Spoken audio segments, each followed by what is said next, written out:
This morning, ExxonMobil announced the largest quarterly profits in corporate history, raking in nearly $12 billion in profits in just the last 3 months. Analysts estimate that when 2008 profits are fully counted, all that consumer pain will add up to $160 billion in profits for the big 5 oil companies. This is all great news for the old guard and their supporters in Congress. But Americans suffering with high energy prices know that old policies don't work anymore, and that change is needed. Change is needed to end our addiction to high-priced oil, and change is needed to curb our emissions of dangerous greenhouse gases. Today we are fortunate to have a group of visionaries here to share with us how technologies already in existence are poised to transform America's energy future. These are not pie-in-the-sky dreams. The technology already exists to power much of our auto fleet with clean electricity. With the right federal policies, that transition will happen many years before oil from the Alaska National Wildlife Refuge could possibly come online.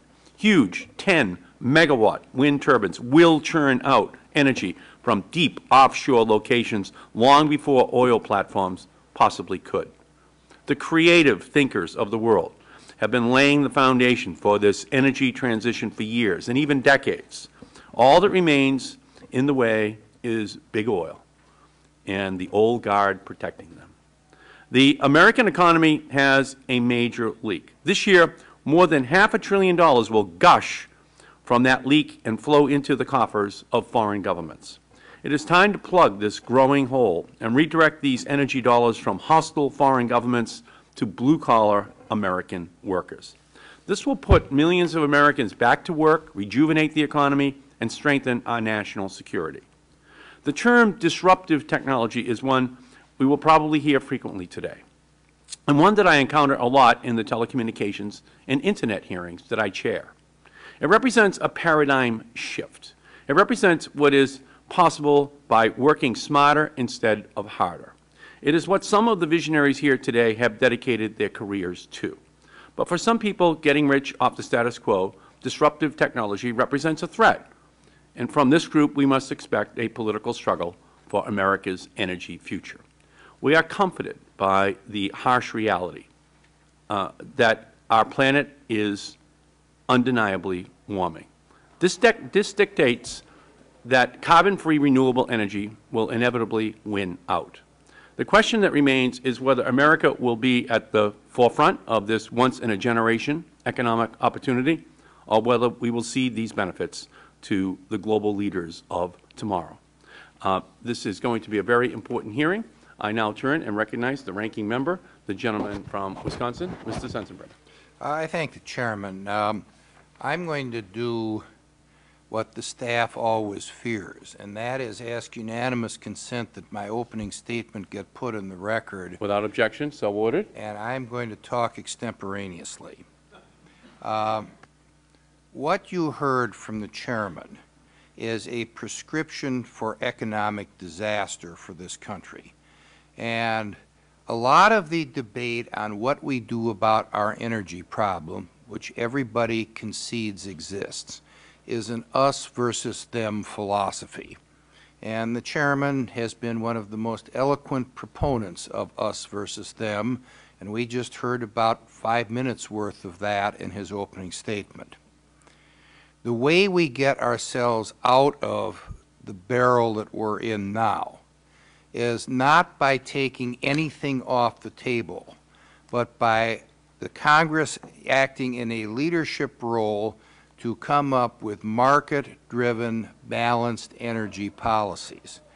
And this is not a balanced energy policy that's a package of payoffs to special interest groups that have good lobbying organizations, but something that will say that whatever we can do to increase our energy supply with either traditional sources of energy or alternative sources of energy is what we need to do to get out of a situation which will be economic catastrophe if this is not addressed.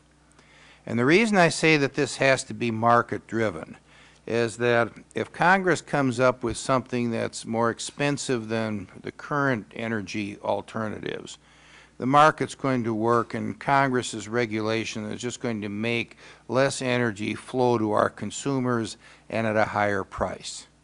So we need to have common sense alternatives. Now, what we're going to be hearing today are some of the common sense alternatives, and I don't criticize any of the witnesses here today. But the attitude of exclusivity and pointing fingers at one another is going to mean that nothing meaningful passes. Yesterday we had a hearing talking about natural gas, and natural gas is the cleanest burning fossil fuel that we have in great supply here in this country. But if we emphasize natural gas at the expense of coal, we're going to end up driving up the price of natural gas, which a goodly number of our people in this country heat their houses with. And if we have a cap and tax response to climate change issues, which the majority party seems to be moving toward, we're going to have the market make choices based upon how much in carbon credits or how little in carbon credits you have to buy, and they're going to be winners and losers. Now, I've heard a lot of talk about how we can put together major energy legislation where everybody's a winner. Folks, that ain't going to happen, and I think we all know it. And people who say that we can draft energy legislation with no winners and losers, I think are deluding themselves and deluding those who listen to what they have to say and believe it. The fact of the matter remains is that if we want to fuel a $14 trillion economy, we have to do it in a balanced manner. We shouldn't take anything off the table. We shouldn't regulate it. We shouldn't say that Congress knows best, because the market and the people of this country who participate in that market collectively know a lot better than the 535 of us who have been elected to the Congress of the United States. I thank the gentleman and yield back. Yes. A frightening thing just occurred here, ladies and gentlemen, and I just wanted to comment upon it, as the gentleman from Wisconsin has just Well, I'll yield the balance of my time to the chairman. I thank the gentleman. I just wanted to point out that congressional staffers everywhere are petrified that a congressman just finished a 5-minute statement where all sentences parsed and had a beginning, a middle, and an end, and that threatens job security everywhere. And when congressmen can demonstrate that capacity. Reclaiming my time, I got an A in English. So let me turn now and recognize the gentleman from New York, Mr. Hall. Thank you, Mr. Chairman and Mr. Ranking Member. Looking forward to our testimony. Welcome our witnesses. And I'd say if we've learned anything over the last few months and years, it's in fact that the market, at least under the current administration, has not solved our problems, and in fact has been part of the equation that has pushed up prices to the point where people in my district are seriously concerned about home heating oil in the coming months. They're seriously concerned about the cost of gasoline for their cars. Many of them are already adopting, even those who are not so-called early adopters because they're not particularly wealthy, but they're already adopting alternative technologies such as geothermal, solar, and other renewables. But we know that our relationship with energy is going to change one way or another. The sky-high prices that have plagued America's drivers and undermined our economy are something that is wrong and we need to fix. And we have two choices, the policies of the past or the future. The other side of the aisle has made a vigorous argument for pursuing the policies of the past. Their none-of-the-above energy policy would reject every solution that doesn't involve old, disproven drilling plans. And by the way, I did get to speak to the chairman of Chesapeake Energy yesterday, one of the biggest oil and gas producers in the country, and I asked him, is Congress, are we holding you and the natural gas industry back from drilling anywhere? Do you have enough places to drill? And he said, yes, we do. That's not our problem. We are discovering new fields all the time, and we're happy with the available land for leasing today. So I'd be curious to get the same ask the same question of the oil companies. Anyway, even T. Boone Pickens, one of the original oil wildcatters, admits that we can't drill our way out of a crisis. In fact, he said he's more excited about wind power today than he's ever been about any oil field that he has ever discovered. So change can happen, and we're in the middle of it, and I hope we make the right choices. The time is now, and we cannot fail. I yield back.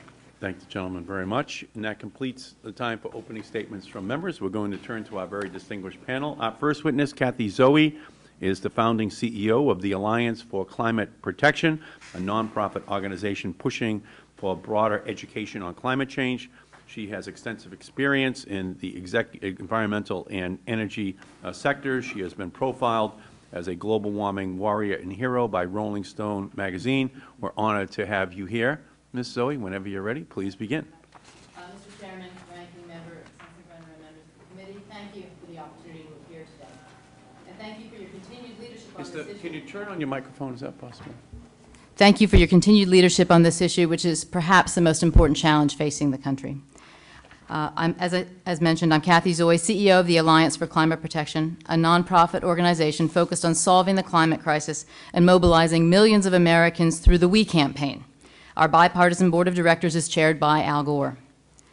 Many Americans have a hard time thinking about our energy future, largely because their energy present is so challenging. Gas prices are hovering near $4 a gallon. Electricity and heating bills are up as well. An economy is struggling with the burden of imported oil, insecurity over future energy supplies, the urgent need to address climate change, and our troops under fire today in part due to our need to satisfy the nation's oil appetite. To solve these problems, we must repower our economy, fast. Vice President Gore has issued a challenge for us to do just that, to generate 100% of our electricity from truly clean sources that do not contribute to global warming, and to do so within 10 years. It's an ambitious but attainable goal. American know-how and an industrious workforce are up to it. Meeting this challenge will deliver affordability, stability, and confidence that our economy needs, as well as a healthy environment. And it will generate millions of good American jobs that can't be outsourced, investing in clean energy technologies here at home by people's good hard work. Meeting the challenge to repower America will involve simultaneous work on 3 technical fronts. 1, get the most out of the energy we currently produce. 2, rapidly deploy the clean energy technologies that we already know can work. And 3, create a new, smart, integrated grid to deliver power economically from where it's generated to where people live. The first front is about energy efficiency. The potential is vast and largely untapped. Now is the time to commence a comprehensive national energy upgrade that will reduce the energy bills of homeowners and businesses, even as costs of energy supplies may be on the rise. The second front in meeting the Repower America challenge, the expanded use of existing generation technologies, has a number of pieces. It will include accelerated growth in our wind energy industry. We have a strong running start. The U.S. was the leading installer of wind technology last year. T. Boone Pickens says we can get at least 20% of America's electricity from wind power. We think he's right. Solar thermal power is also booming and poised for rapid acceleration. The resource potential is so vast that a series of collectors in the American Southwest, totaling just 92 miles on a side, could power our entire electricity system. Utilities in Arizona, Nevada, and California have already begun to tap this potential, with plans for powering nearly 1 million homes already underway. And advances in thermal storage technologies, along with investments in our grid, mean that solar thermal power will be able to provide electricity at night, like coal power does today. Other energy sources will play a role as well. Nuclear and hydroelectric power will currently combined contribute roughly 25% of America's electricity, and that will continue. Coal and natural gas can play a significant role by capturing and storing their carbon emissions safely. Our hope is that CCS emissions technology can be developed and commercialized quickly. Coal isn't clean without it. There are reportedly a few CCS plants now proposed in the U.S., although another roughly 70 proposed coal plants have no such plans to capture their carbon pollution. This must change. The third front to Repower America challenge is the creation of a unified national electricity grid. A super smart grid will form the backbone and the entire skeleton of our modern power system. Efficient high-voltage lines will move power from remote, resource-rich areas to places where power is consumed. It will also allow households to make money by automatically using energy at the cheapest times and sell electricity back to the grid when they can. A smart meter spins both ways. Now, what about the money for meeting this 100% clean power challenge? It will require a one-time capital investment in new infrastructure, with the bulk of funding coming from private finance. If policies reward reducing global warming pollution, private capital will flow towards clean energy solutions. But the most important cost figures to consider may be the ones we'll avoid. American utilities will spend roughly $100 billion this year on coal and natural gas to fuel existing power plants. And they'll spend more next year and the year after that, until we make the switch to renewable fuels that are free and limitless. Now, why a 10-year challenge? Well, the science, the economic pressures, and our national security concerns demand swift, concerted action. The best climate scientists tell us we must make swift progress to turn the corner on global carbon emissions, or the ecological consequences will be irreversible. And second, the solutions are available now. We'll hear from the fellow panelists. There are no technology or material impediments. We can and must seize this moment. Failing to move swiftly will deprive the U.S. economy of earnings from one of the fastest growing technology sectors in the world. Let's get going. We've done this before. We mobilized the auto industry in 12 months to service the hardware needs of World War II. The Marshall Plan to reconstruct Europe was executed in 4 years. And as Vice President Gore pointed out, we reached the moon in 8 years, not 10. We can do this. I'm hopeful that with your leadership, we will accept the challenge of building a safe, secure, and sustainable energy future. Thank you. Thank you, Ms. Sawyer, very much. Our second witness is Dr. Gregory Urich, the founder, chairman, and CEO of American Superconductor Corporation, previously a professor at MIT and co-founder of their corrosion laboratory. His expertise in advanced materials has led to critical developments in energy systems and efficiency. We look forward to your testimony, sir. Good afternoon, Mr. Chairman. You can turn on your microphone, please. Good afternoon, Mr. Chairman and House Committee members. I think it is.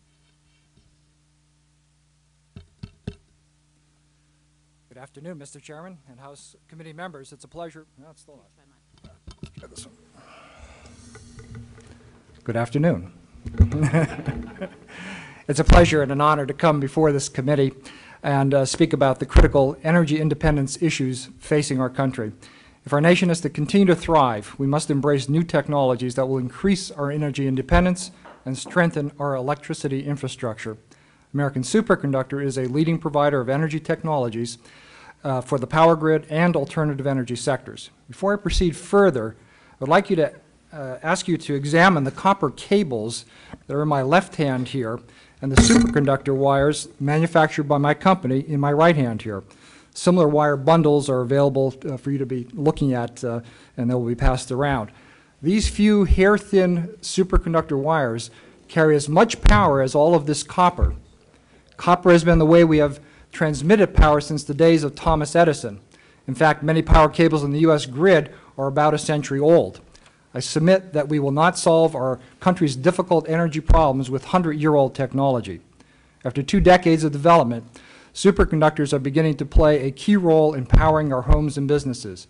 Superconductor power distribution cables have been operating in the power grids in Albany, New York, Columbus, Ohio for 2 years now, and just a few months ago we energized the world's first superconductor power transmission cable system in a commercial power grid on Long Island. The poster you see here shows the 3 conduits for, that would be over here, one of the posters on your left-hand side shows 3 conduits for the superconductor power cables in the installation process on Long Island. This cable system, these 3 cables, are able to carry 574 megawatts of power, enough to power 300,000 homes in just a 4-foot right-of-way. This is a far smaller right-of-way than the 300 feet needed to transmit the same amount of power by conventional overhead lines in that same picture.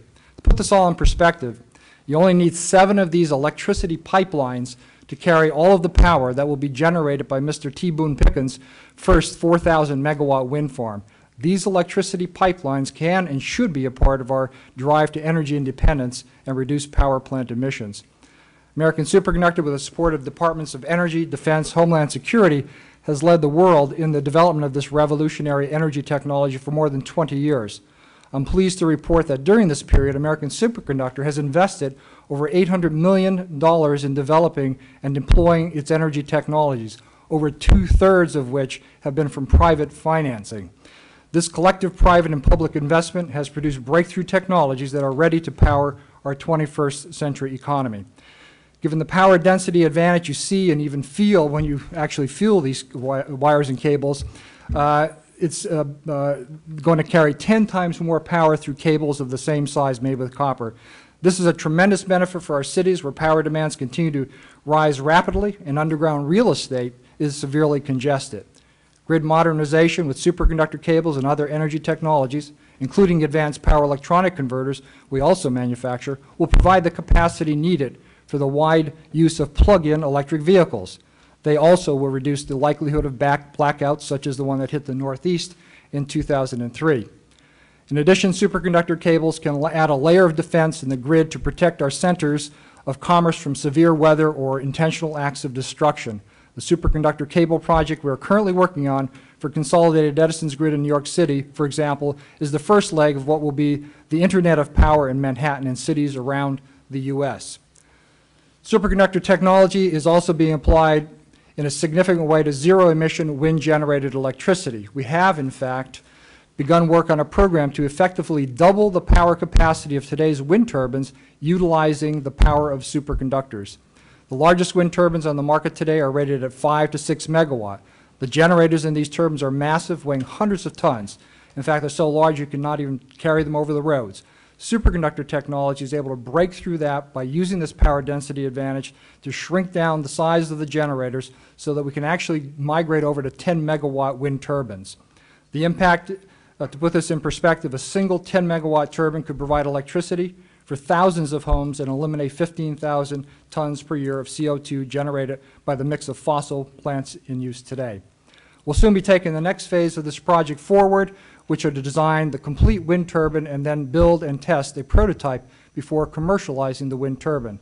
Our work will demonstrate that superconductor technology is the disruptive technology needed to significantly reduce the cost of wind power and enable broader deployment of this zero-emission form of electricity. In summary, superconductor technology is a fundamental weapon in our arsenal to lower the cost of energy, reduce harmful greenhouse gas emissions, and meet the goal of having wind supply of 20% of our electricity needs by 2030. I thank you for your time and attention. Thank you, Dr. Yurick, very much. Our next witness is Dr. Andrew Frank, who joins us from the University of California at Davis, where he is a professor in the Mechanical and Aeronautical Engineering Department. He has specialized in the development of fuel-efficient hybrid electric cars and is widely known as the father of the plug-in hybrid vehicle. It's our honor to have you with us here today, Dr. Frank. Thank you. Father means I'm an old guy. I think that's what it means. Okay, the plug-in hybrid vehicle, I think was mentioned earlier. What is it? And what is it, could be its impact on society? This is what a plug-in hybrid is. It takes energy from the wall and displaces gas, oil, gasoline.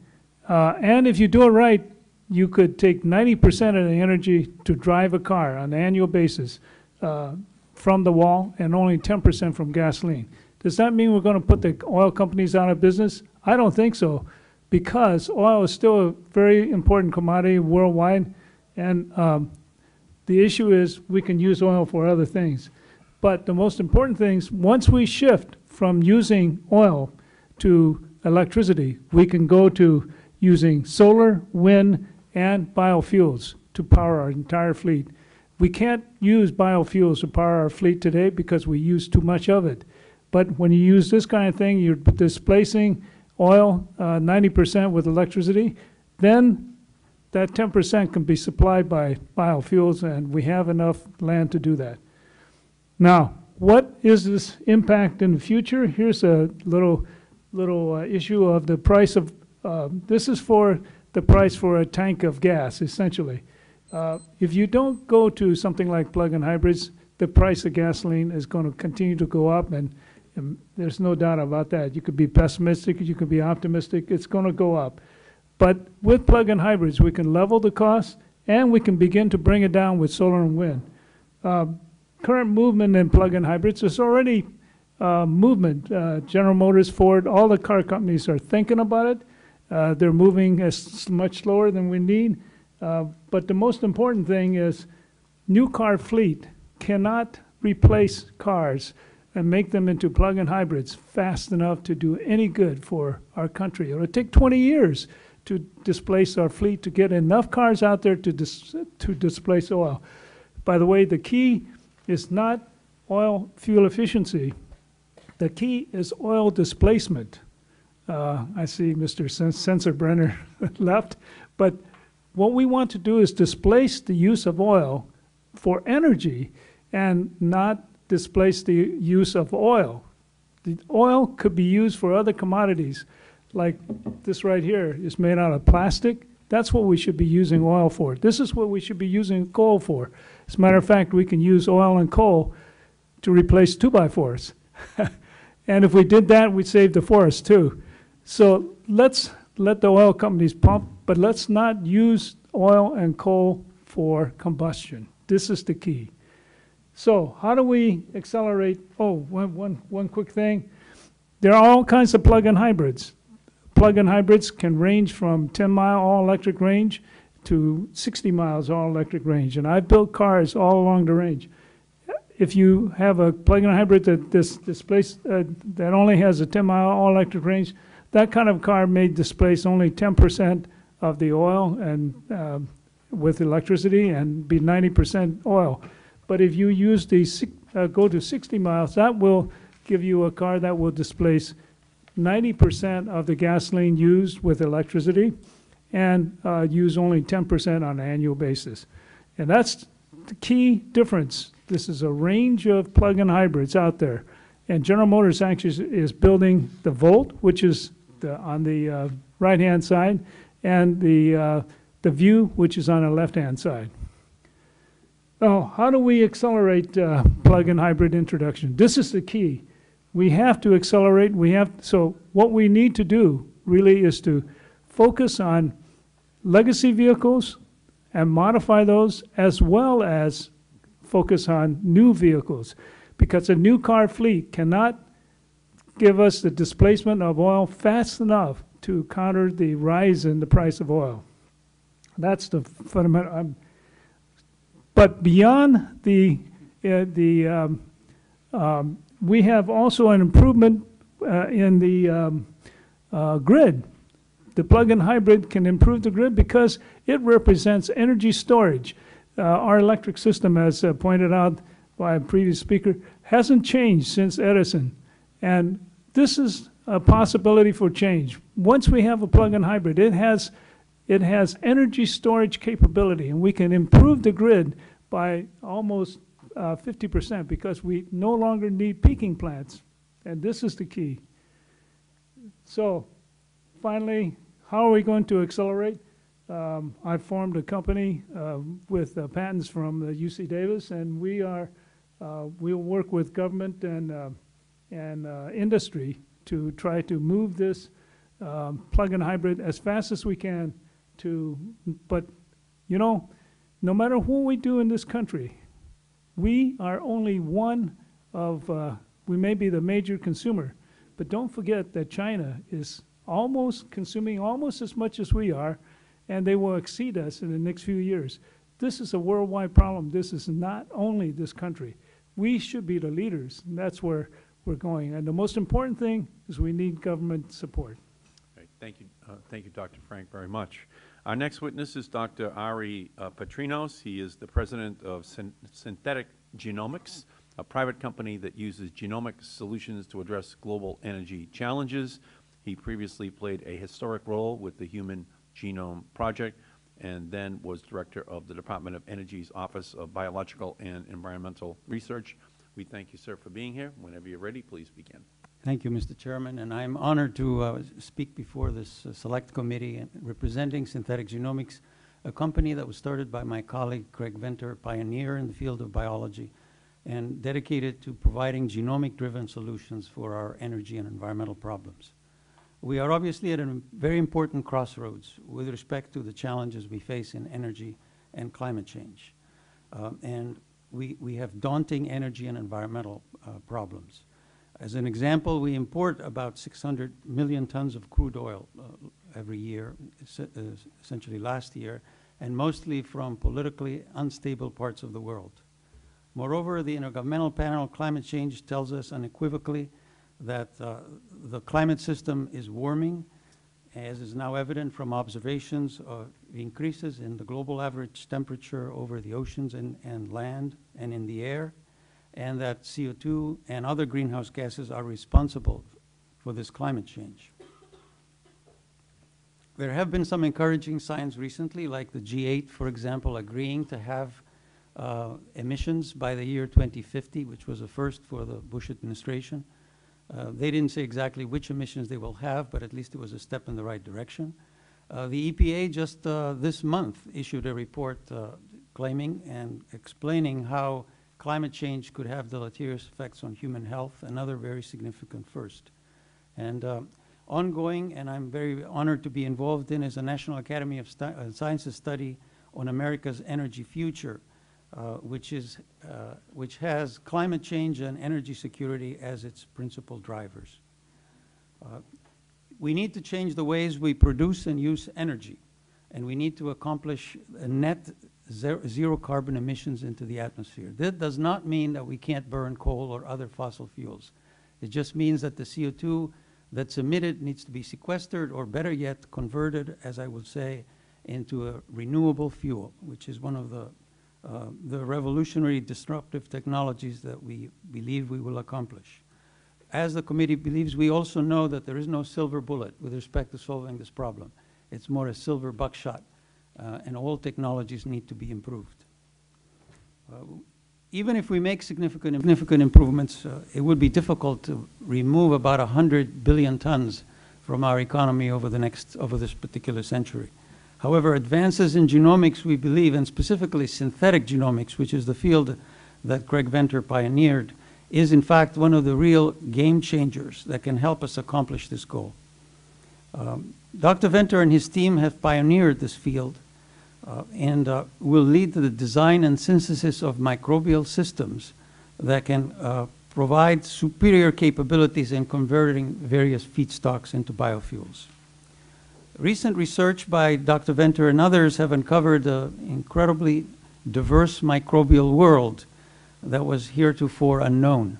We have discovered microbes, extremophiles we call them, that thrive in extreme temperatures, high temperatures and high pressures, and can survive levels of radiation that are instantaneously lethal to us. By studying those organisms, we can uncover or discover the molecular machinery of life, which we can then apply it to quickly and efficiently convert various feedstocks into fuels. We have a deal with the company BP, for example, to convert coal bed methane into natural gas, and thus provide a fuel that's much cleaner than removing the coal from the ground. It's still a fossil fuel, but in terms of its global warming potential, it's a step in the right direction. We're also aggressively pursuing the conversion of various plant feedstocks, sugar and cellulose, into a wide range of next-generation fuels that are superior to the traditional fuels such as ethanol and biodiesel. We need to move beyond using foodstuff such as corn for the production of biofuels. For example, there are plants like jatropha that do not compete with food, that can grow in marginal lands and can serve as feedstocks for biodiesel. We have a deal also with a Malaysian company, Genting Asiatic, to work on jatropha in order to improve the yield and its capability of producing biodiesel. Ultimately, the disruptive technological goal is to use carbon dioxide as a feedstock, and there we are making significant advances using microalgae and other microbial cultures. That would be, in essence, the holy grail in bioenergy, to use something that we need to squirrel away in the earth, and instead we can actually convert it into a fuel.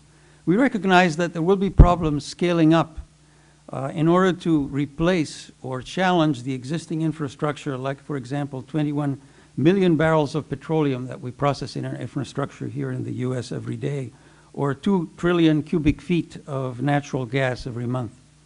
However, we are confident that we can pilot our liquid biofuels within 2 years and go into large-scale production within 5 years. And if we can accomplish these things that we feel confident with, I think we can accomplish stabilizing concentrations of CO2 under 550 parts per million. If you could summarize. Yes, Doctor, indeed. please.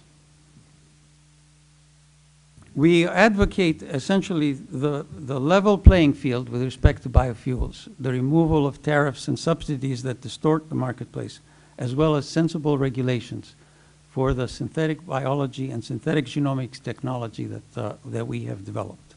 Thank you for the opportunity to testify. Thank you, Dr. Petrinas, very much. And our final witness is Steve Lockhart, as the President and CEO of TPI Composites, a leading manufacturer of wind energy components. Mr. Lockhart has experienced firsthand the impact renewable energy can have on local communities and economics. We are very happy to have you with us, sir. Whenever you're ready, please begin. Thank you. Good afternoon. Chairman Markey, Mr. Sensenbrenner, members of the committee, thank you for the chance to join you this afternoon to talk about a tremendous opportunity to renew America's future through the creation of U.S. manufacturing jobs to supply the rapidly expanding wind energy industry. I'm appearing before this committee as the CEO of TPI Composites and as a corporate member of the American Wind Energy Association. TPI is a manufacturer of blades for leading wind turbine makers. Wind energy has now moved into the mainstream of U.S. electricity generation. Wind represented 35% of all new U.S. electrical generation equipment installed in 2007 and generated $9 billion of U.S. commerce. The dramatic recent growth in the wind industry is just the beginning. Today, wind electricity accounts for a little over 1% of our nation's generation capacity. According to a U.S. DOE report, wind power could provide 20% of U.S. electricity needs by the year 2030, which would create 500,000 U.S. jobs and provide a critical contribution to the climate solution. With this potential growth in wind comes a tremendous opportunity to create a complete supply chain. Since 2007, 28 new wind industry manufacturing plants have opened or been announced in 15 states. By the end of this year, the U.S. will have a total of 11 wind blade manufacturing locations employing over 5,000 people. In 2005, there were only 2 U.S. facilities. TPI selected Iowa for a blade plant because of its ability to serve the north-central wind region. We selected Newton, Iowa, specifically due to the available skilled workforce and the support provided by the state and local community. Newton is a city of about 16,000 residents. For many years, Maytag washers and dryers were made there. Maytag also maintained its corporate headquarters in Newton. After being acquired by Whirlpool in 2006, the remaining 1,900 employees in Newton lost their jobs, the last of which in October of 2007. TPI announced plans 1 month later to open a wind blade manufacturing facility in Newton. We committed to create a minimum of 500 jobs to manufacture blades for our customer, GE Energy. The impact that TPI has had on the Newton community and economy, according to its mayor, Charles Allen, was to add jobs at a crucial time, paying competitive wages, providing great benefits to many who just months earlier were questioning their ability to stay and work in the area. Allen also noted that the TPI primed the pump, causing other wind turbine-related companies to consider Newton. Trinity committed to adding 140 jobs to Newton to build towers for wind turbines. The wind energy industry has restored a sense of hope to this manufacturing community. The value, according to Mayor Allen, is immeasurable. Competing with Mexico, China, and even Brazil in wind blades is difficult. It comes down to a trade-off between labor cost, transportation cost, and incentives. Meaningful cash incentives at the front end of these projects, in many cases, are required to get a U.S. plant approved. Another critical need for U.S. competitiveness is for the volume to be high and, most importantly, to remain stable. It's impossible for U.S. blade plants to be competitive when demand swings up and down. To achieve this desired economic and energy growth, the U.S. will need to surmount important challenges, planning and building transmission lines, providing stable federal policy support, reducing capital cost, continuing to build wind turbine manufacturing capacity. Federal policies needed to advance wind energy and reduce climate change include an immediate and full value extension of the wind energy production tax credit, a national renewable electricity standard, a national electric transmission plan designed to promote renewable energy, and climate change legislation. Increases in federal R&D funding and related appropriations to spur continuing innovation will be needed to bring down capital costs. The outlook for 2009 is bleak due to the pending expiration of the PTC. Already, the delay in extending renewable energy credits is reducing investment in wind energy projects scheduled to come online in 2009. A long-term PTC extension will enable the wind industry to continue our rapid growth, generate higher volume and more stability in demand, provide investors with the confidence needed to fund new regional manufacturing facilities. There's broad support across the political spectrum for extending the credit. It is absolutely critical that this Congress act quickly to find a way through the current impasse and enact a full-value long-term extension of the PTC. This is the starting point for U.S. job creation, a healthier economy, and a cleaner energy future. Thank you. Thank you, Mr. Lockhart, very much. The Chair will now recognize himself for a round of questions. Mr. Lockhart, last year, 35% of electricity, new electricity, came from wind. That was about 5,400 new megawatts. How many new megawatts will be put online this year? Do you know? It's an increase from that number, estimated to be probably 20% more than that or so. So perhaps 7,000 megawatts this year? On that order. Those numbers tend to be refined a bit toward the tail end of the year. What I would say is there's a tremendous push for this year as well. It could go over 40% of new electrical generation. It will increase for sure. For sure. That's quite a news story, combined with what Dr. Urich is talking about, with his technology that might make it possible for the same old turbines to generate 10 megawatts of electricity. And how confident are you, Dr. Urich, that you're going to be able to make that breakthrough, and what's the time frame? Well, we're very confident. If I look at that poster to your right over there, that's a ship propulsion motor we're putting together for the U.S. Navy based on the same power density advantage of superconductors over copper. 75-ton motor replaces a 300-ton conventional motor for ship propulsion. We're using that same technology to develop 10-megawatt generators. 3-4 years, we think we can have that done. Yes, yeah. Exactly. So Dr. Frank over here has a plug-in hybrid. He needs electricity, and you're in industries, you and Mr. Lockhart, providing that new electricity that would also be carbon-free. Let me ask this question of the whole panel. Given what we've heard today from the panel, do you believe that it's possible for the United States, deploying new technologies and engaging in energy efficiency, to reduce our greenhouse gases by 80% by the year 2050, while still seeing economic growth and innovation as the driving characteristic of our economy? Ms. Zoe? Without a doubt. Without a doubt. Of course we can do that. Dr. Urich? I think there's every chance in the world if we get going now. If we get going now. Dr. Frank?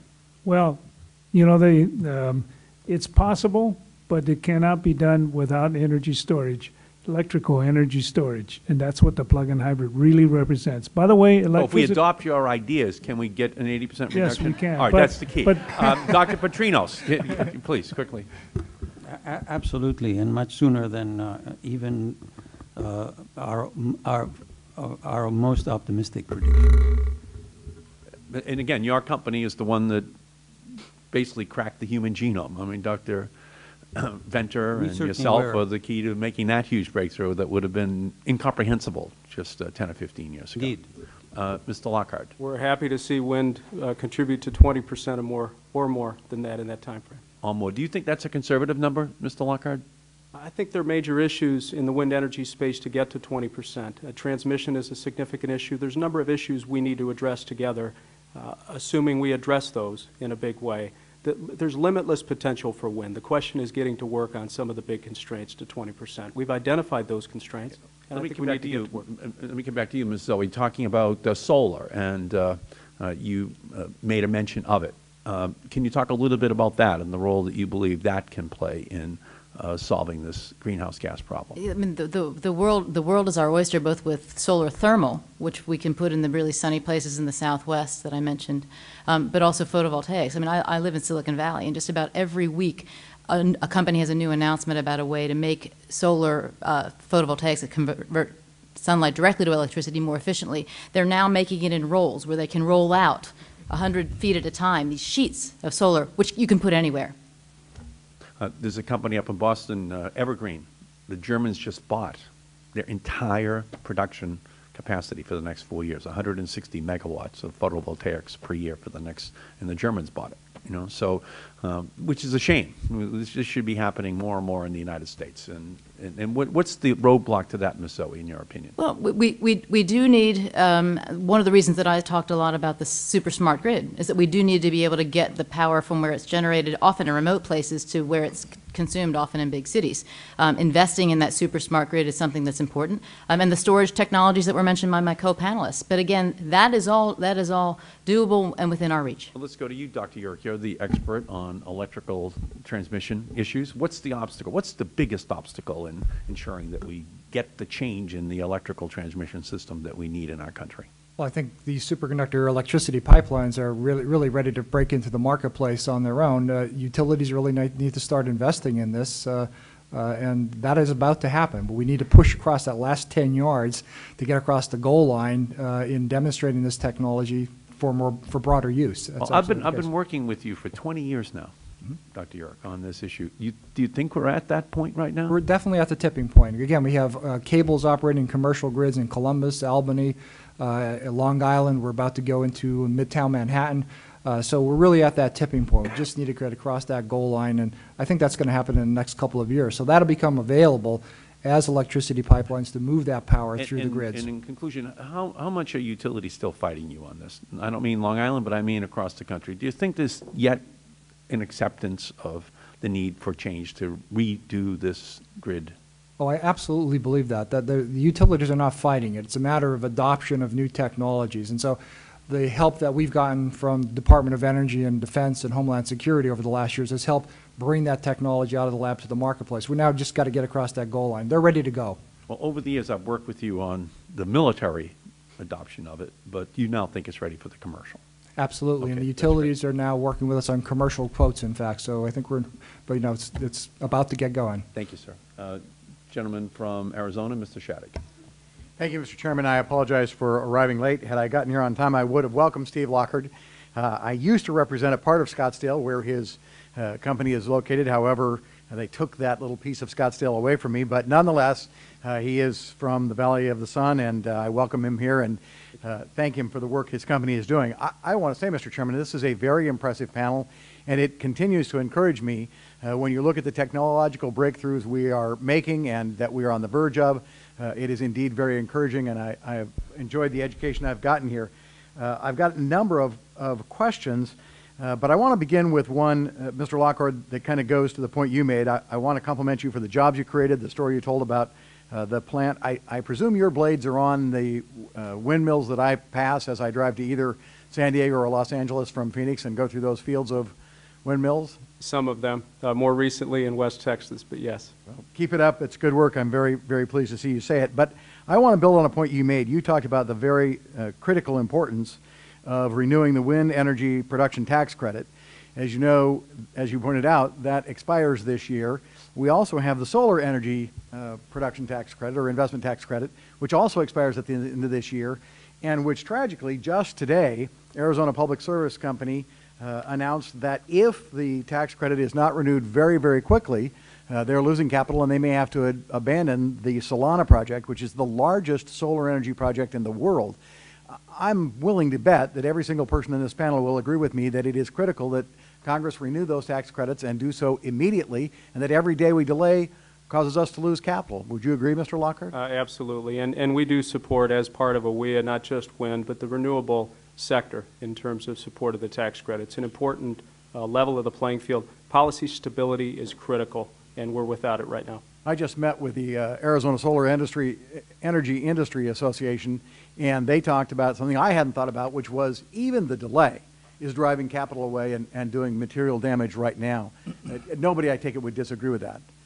I don't want to run out of time. I'm fascinated by this demonstration and encouraging to see that we're at that cutting edge. Dr. Frank, I've focused for a long time in Arizona. We have dams where we've actually created what are called pump back systems, where you take the peak load, and they run all day and they run in the evening when Arizona has a very high energy demand, and then when demand goes way down at, say, 10 or 11 or midnight, we now pump water from one dam back up to the other. It looks to me like hybrid electrical vehicles, plug-in electricals, have a tremendous capability of kind of evening out the demand for electricity, and I guess that's an important part of this whole process, right? Absolutely. The main difference is that the plug-in hybrid electric vehicle can be about 90% efficient, pumping energy back and forth at 1 kilowatt, whereas those dams are about 60% efficient. So it's a better technology. Most important thing about electricity, don't forget that it's about 1/8 the cost of gasoline today. That's the key. So that's where quality of life improvement and all this comes from. It's from using electricity. Dr. Petrinos, you really kind of piqued my curiosity. I have to tell you that I am somewhat of a skeptic about the notion of capturing carbon and putting it underground and storing it forever. And so when you talked about, I don't know what you called it, the nirvana or the Holy Grail. The Holy Grail of being able to convert carbon dioxide into a usable energy source. That sounds exciting to me. Can you go further into where we are in that process? We are well underway towards accomplishing this and having certainly a pilot project within the next couple of years. This is a method that has had some history, especially in the Department of Energy, as long ago as 15 years ago, through the use of algae that essentially take sunlight and the CO2 that gets pumped in them and grow, and then we can farm them, basically remove the oil and create biodiesel. And they're fed by carbon dioxide? Yes, they are fed. It's a photosynthetic creatures that essentially combine the sunlight, the photons, with the carbon dioxide and provide the biomass that's then converted into fuel. This program was abandoned back in the 90s at the Department of Energy when oil dropped under $10 a barrel. Also at the time, biology was still in a very primitive stage. The revolution that the Human Genome Project ushered in has converted this science into a much more rigorous discipline. And therefore, the tools and capabilities we have today are vastly superior to what we even had in the 90s. And moreover, many more smart people, essentially attracted by the fascination, like you were a few minutes ago, have joined this field. So we are extremely bullish about what biology can do for many of our problems. Just as a note, this planet is bathed by 130,000 trillion watts, and we are using as a planet 13 watts. So Arizona Public, my time is obviously out. The chairman's been generous. Arizona Public Service Company has already talked to me about a program using microbes, and I think the future is nothing but encouraging. I'm aware of that program. It's George Post is at Arizona State University. Thank you very much. Program. Appreciate the testimony of all the witnesses. Gentleman's time has expired. The chair recognizes the gentleman from New York, Mr. Hall. Thank you, Mr. Chairman. As I understand it, the HTSC wire has the ability to carry 300% of the electricity of standard copper wire. Is it safe to say that if we jumped in behind this technology with both feet, we could expand transmission capacity on existing rights-of-way? Would a wholesale commitment to semiconductor transmission grid help to obviate the need for things like the national interest electric transmission corridors, or perhaps make them more acceptable to the communities that they have to run around or through? Well, once again, going to this power density difference that you just described, and you can feel here again, yes, you can use existing rights-of-way, electricity pipelines. 300 feet gets shrunk down to 4 feet in terms of the right-of-way. So you can go underground, you're not subject to hurricane damage, you're not subject to ice storms, terrorist attacks, and so forth. So you can do all the things you said. EMP? Yes, indeed. It's immune, if it's buried, to electromagnetic pulse. You have the bearing effect, plus these tend to be coaxial cables, so there's shielding, there's a self-shielding effect as well. Thank you. And Dr. Frank, you talked about plug-in hybrids. Are there any conversion kits you're aware of so far that are worthy of public consideration? If an individual like myself who owns a hybrid, there are a number on the internet that are being advertised. Are you aware of any that are? Yes, the hybrid could be converted to a plug-in hybrid simply by adding batteries. Now, it's going to cost you $15,000 more to do that. But the important thing that in my testimony, what I was talking about was legacy vehicles. Conventional cars can also be converted.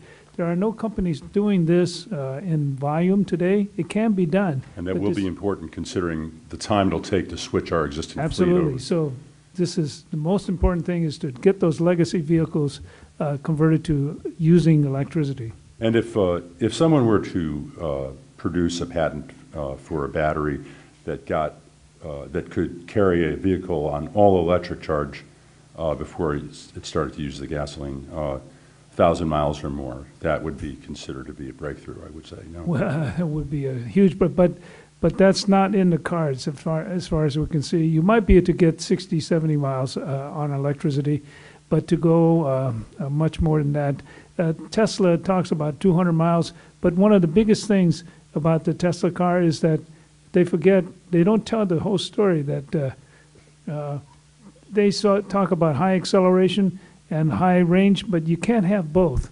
When you accelerate hard, your range goes from 200 miles to 100 miles. So there's problems with all electric. Given the grid that we were talking about constructing, that all of you, I think, have mentioned at one point or other, might there be a silver bullet if we were to use in the areas where we have constant sun or near constant sun or steady, reliable wind, such as the wind belt up from through the middle part of the country and on the coasts, to use hydrogen as a storage device? We know how to store and cool and transport hydrogen much better than we did during the time of the Hindenburg, which I think was sort of the 3 Mile Island of the hydrogen age. And it is, of course, a loss in efficiency every time you go back and forth from one form of energy to another. But nonetheless, some of the same siting that would go into siting a new nuclear plant or perhaps even a coal plant might apply to a hydrogen storage and generation plant, which could be used to store via electrolysis, splitting hydrogen from oxygen in the water and then burning it, producing as your emission water at the end of the process. Again, is this something that we should be looking at least in areas like Lake Havasu or places where the sun shines and there's plenty of water? I would say yes, and add this into it as well. Go to a remote site, whether it's wind or solar, generate the electricity, do the electrolysis, make the hydrogen, condense it and make liquid hydrogen, which will cool the superconductor wires so we can pump it out, and you get hydrogen and electricity out the other end. Better than I thought. Yes. There's a vision for that from Electric Power Research Institute. May I add my 2 bits? Problem with generating hydrogen, you're converting, and as you know, the loss in efficiency. If you compare a hydrogen economy versus a plug-in hybrid where you're using electricity directly, the hybrid car will go 4 times farther than a hydrogen car. Okay. That's. I apologize. Oh, I'm sorry. I yield back. Okay, I appreciate that because a vote is we have 6 roll calls. This is a fantastic panel. We have a chance to recognize the gentlelady from South Dakota for her questions, but my intent with the will of the committee agreeing with that we would come back after the roll calls to continue to ask this panel questions, and I apologize to the members because of that. Gentlelady is recognized. Thank you, Mr. Chairman. I thank the witnesses for their testimony today. I'd like to pick up on questioning along the lines of transmission for wind energy that the chairman and Mr. Hall were pursuing. I represent the entire state of South Dakota, rich in wind energy resources, but they're very rural, remote areas, and transmission is the key, along with the PTC and other incentives to unlocking, unleashing this energy source. I'd like to get your opinions on the energy corridors that will be needed. Mr. Hall was asking about that. We do have some FERC authority for additional siting of the corridors. The DOE has put together, started the work on the map for the transmission. But also this issue of private investment versus the public infrastructure investment like the interstate highway system. And the timeline we're working on. And just maybe Mr. Lockhart, Dr. Urich, and Ms. Zoe, if you could comment on your thoughts about the private investment, will that be sufficient without additional congressional support and guidance? And does FERC need any additional authority as it relates to siting the energy corridors? If I may comment on that, the FERC would allow toll roads to be put in place with a private investment and then charge a toll for moving the electricity. You can't do that in our alternating current grid because you disturb power flows through very wide regions. However, with superconductor cables, the ones I'm showing up here, you can actually allow that control. They act like DC direct current cables. So the FERC has already given permission for DC cables made with copper. I believe they should be able to give that for superconductor alternating current cables, which would allow them to do exactly what you want. And then you would have encouragement for private investment, because if I can put that cable system in to take power from South Dakota to Chicago, and somebody will pay me a fee for that, I'll make the investment. If the gentlelady would yield this. Any other responses on the wind, the transmission capability issue and the issue of private investment versus maybe more of the public investment like we've done with the interstate highway system, Ms. Zoe? Yeah, I'll just chime in my 2 cents. I think that the notion of the super smart grid or national integrated grid is a great leadership opportunity for the Congress. I think that if the rules of the technologies are available, we've heard about some of them today, if the rules are set, I don't think access to capital is going to be an issue. I think what's paralyzing us now are institutional barriers. We've got fights between the federal government and the state governments. We've got fights between various land authorities at the state level. We've got fights between environmentalists on one hand and environmentalists on another hand with different issues. And there is just such an opportunity for you all to lead and say, this has got to be the grid, which has never been a really sexy thing, but the grid has got to be a top priority, and let's sit together and hash it out. Thank you. And Dr. Urich, I appreciated your comments before we had to break about how the technologies that you've been working on may make some of this easier as it relates to authority FERC currently has versus what may be necessary if we don't move as quickly as we should with some of the new technologies that you've been at the forefront of. Yes, and I think part of the challenge here is that FERC and other agencies, regulators, even Congress, really don't know what's available. So it's this hearing, I think, is so valuable to reveal some of the new things that are possible. Once you take that into account, we can start implementing. Well, that's a good segue to my question for Dr. Petrinos. In terms of Congress or federal agencies or regulators not knowing what's available, I wanted to talk to you about advanced biofuels. Your written testimony states that you're optimistic that within 5 years, SGI can move to large scale, and by that I assume you mean commercial scale production of liquid biofuels. You should know that when this select committee met in June, we took testimony from Guy Caruso, the administrator of the Energy Information Administration, and he testified that while very uncertain, quote, very uncertain, EIA projected that available quantities of cellulosic biofuels prior to 2022 will be insufficient to meet the new RFS targets for cellulosic biofuels, triggering both waivers and a modification of applicable volumes, unquote, such that the overall RFS target in 2022 would be reduced from 36 billion gallons to 32.5 billion gallons. At the same time, he acknowledged in response to questioning that EIA's assessment was based on its view of the current state of the technology. So do you agree with EIA's projection, or do you agree that its view is unduly pessimistic, particularly as to it relates to the quantities of cellulosic biofuels that would be commercially available as envisioned by the original RFS? Not the original, but the new RFS that we passed in December. I agree that organizations such as the IEA and the EIA, and I have good friends and colleagues in both organizations that I've worked with for many years, these organizations have to be conservative in their projections. I certainly disagree about their pessimism with respect to the ability of this new science, the genomics-driven bioenergy, can deliver much, much faster than they are predicting. I mean, in a sense, They're projecting on the basis of old technology that's already in many ways obsolete. Thank you. Is SGI pursuing any other processes? We were just taking testimony yesterday as it relates to natural gas, fossil fuel natural gas, but then renewable methane gas and biogas through processes such as fermentation, pyrolysis, gasification. Is SGI pursuing any of that as well?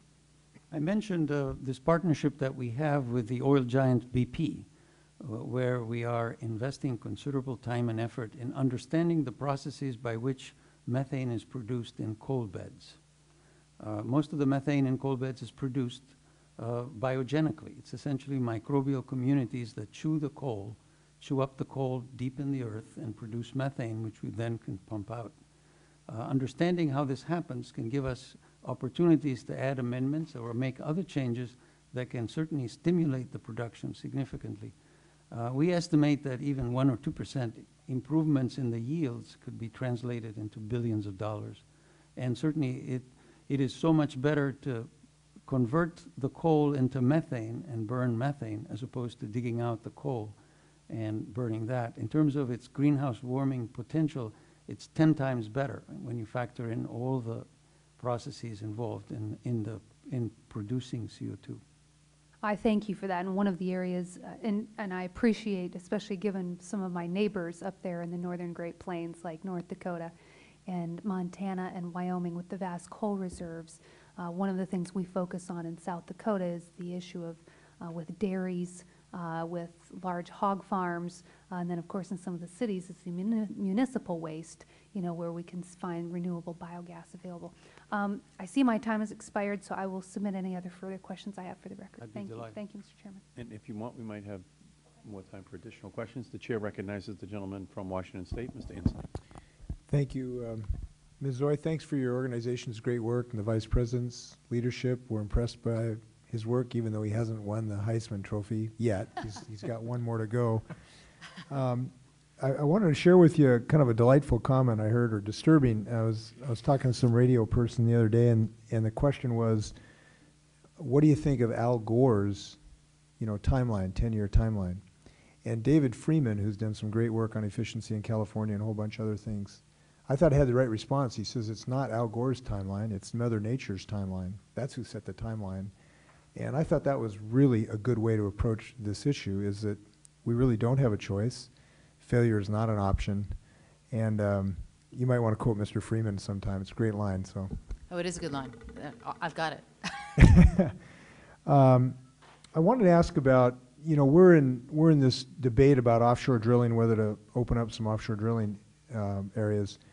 And my approach has been, besides the environmental considerations of that issue, it is a relatively small amount of energy relative to our needs. My view is we have to essentially decarbonize our industrial base, and that means we need enormous quantities of additional energy, not just for environmental purposes, but to give us a choice to compete with the oil and gas industry, because then consumers will have a choice which can hopefully keep down the price of fuel. So my view is we need much, much more energy than could be provided offshore. And I wanted to ask you, is there any way you could, just in orders of magnitude, talk about how much more energy will be available from the sources that you have talked about, from wind, solar thermal, solar photovoltaic, algae-based biofuels, enhanced geothermal, wave efficiencies in the grid, building efficiency, which is a form of energy. Could any of you give us sort of an idea of how much that represents relative to what you might get drilling a little bit offshore? Now, and I won't hold you to mathematical precision here, but just, can you give us any thought about that? To me, it's got to be several-fold, because basically we will be replacing our gasoline-based transportation system and our coal-based electrical system by and large. Can you venture any thoughts about that? Well, I can start. One of the reasons that Vice President Gore issued the challenge that he did a week and a half ago, or last week, 2 weeks ago, was that over the past 18 months, he has had a series of experts coming along to solution summits in their particular disciplines. So there were solar experts in photovoltaics and solar thermal. There were a whole bunches of experts in each kind of area. Every single one of those experts came along and said, and always would start their presentation with, and here's the potential, and here's what we're starting to do. And in every single case, the potential dwarfed what our current needs are. So whether it was an electricity figure like the one I gave in my testimony, which was a 92-mile square area in the Southwest can meet all of America's electricity needs, or wind, 8 times as much wind blows through the Midwest corridor to times what we need every year in this country, or whether it's some geothermal. It's always, there's just absolutely so much potential. So this is not limited by the potential. It's limited by our ability to mobilize, and I think some of my colleagues can talk a little bit more about the biofuels and liquid fuel stuff. I'd be delighted to step in and say my piece. And I know it may sound audacious, but in my remarks earlier, I spoke about the fact that this planet is bathed with 130,000 terawatts of energy. And as a planet, as humanity, we consume only 13 terawatts. And the current efficiency of photosynthesis is less than 1%. Processes involving biology and photosynthesis are not necessarily very efficient. Evolution doesn't necessarily produce the most efficient thing. Evolution is a messy housewife, like I'd like to say. The new science of biology that's driven with the advances in genomics are giving us tremendous opportunities to tinker with that biology. And if we just even double it to 2% with respect to efficiency, which may sound audacious, may sound a bit like science fiction, but if we can double it, and I think it's feasible in the next couple of decades, we can double the amount of energy that we can produce using conventional solar energy and also biofuels and bioenergy. So, and that's just doubling to 2%.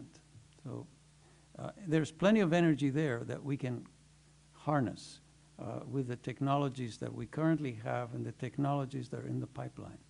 We're very impressed. You know, you were talking about algae-based biofuels. There's a company called Sapphire Energy. I know them very well. Some of their leadership is on my island in Bainbridge Island, and they believe they can have at least a pre-commercial plant up maybe within the next 12 to 18 months. So they're very close to significant reality here, and we're very, very excited. I just want to closing comment. There are things happening here. Stone cold dead as it may seem, I introduced a bill today called the America Can Bill that will start the ball rolling to develop a high-capacity grid by at least directing DOE to identify the corridors where that can happen. And I think there's a fair chance actually moving this bill this year. It's a small step forward, but we don't want to wait till the big year of 2009. We want to get this thing started now. Thanks for your great testimony. Gentleman's time has expired. The chair recognizes the gentleman from Missouri, Mr. Cleaver. Thank you, Mr. Chairman. Dr. Urick, in my home state of Missouri, a young man by the name of Tom Carnahan, whose brother is a member of Congress, has a wind farm that's in northwest Missouri. And my question is based on the fact that the 10 megawatt turbine will reach 400 feet high. Is that? Yes, the turbine blades themselves would be about. Excuse me. The turbine blades themselves would be about 400 feet in diameter. Okay. What do you predict in the way of challenges? Because I mean, it will dwarf what many people consider to be already an intrusive garden of wind turbines. I mean, what? Two ways to look, I guess you can look at that. That is a big machine, to be sure, but in fact, it's going to produce twice the amount of power compared to a conventional machine that does not use superconductors. And so that means if you want to produce 100 megawatts out of a wind farm, you only need 50 wind turbines instead of 100 wind turbines if it's a 1 megawatt wind machine. So you reduce the total amount of towers. You also reduce construction costs overall, and this becomes really important if you start producing this wind generated electricity offshore.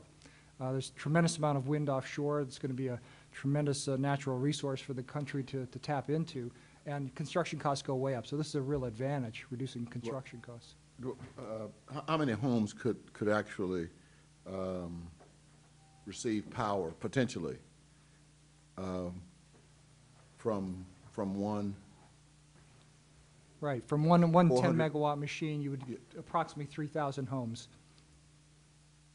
So let me make sure I understand.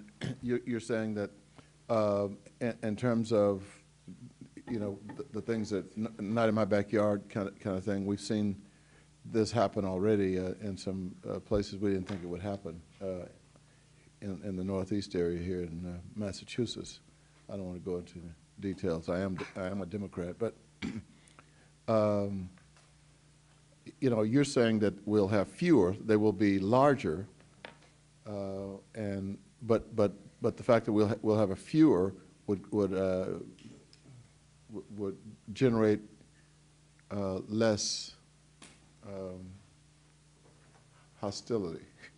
I think that potential is there, but on the other side of the equation, though, if I can put it this way, is that the total cost of construction would be reduced. That, I believe, would encourage more wind farms to be established because you can look for return on investment, hopefully quicker, with lower construction costs for a given amount of power being generated. So I think there are two factors here. But if you have less construction, I mean, one of the things that would cause a community to embrace these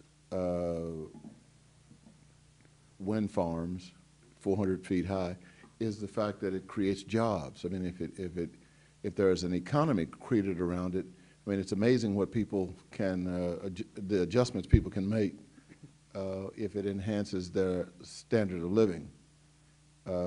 So, you know, but if we're talking about reducing jobs and visibility for people who live nearby, I'm not sure. I said reduce construction costs. I did not say reduce number of jobs. So you're going to have a lot of jobs here, and we talked about this earlier, from the blades, the nacelles, the generators, everything that goes into this. But it's total cost of construction that could be reduced here, and that I think would be important in terms of stimulating further investment. Thank you, Mr. Chairman. I'll yield back. Great. Gentleman's time has expired. The chair recognizes the gentleman from California, Mr. McNerney.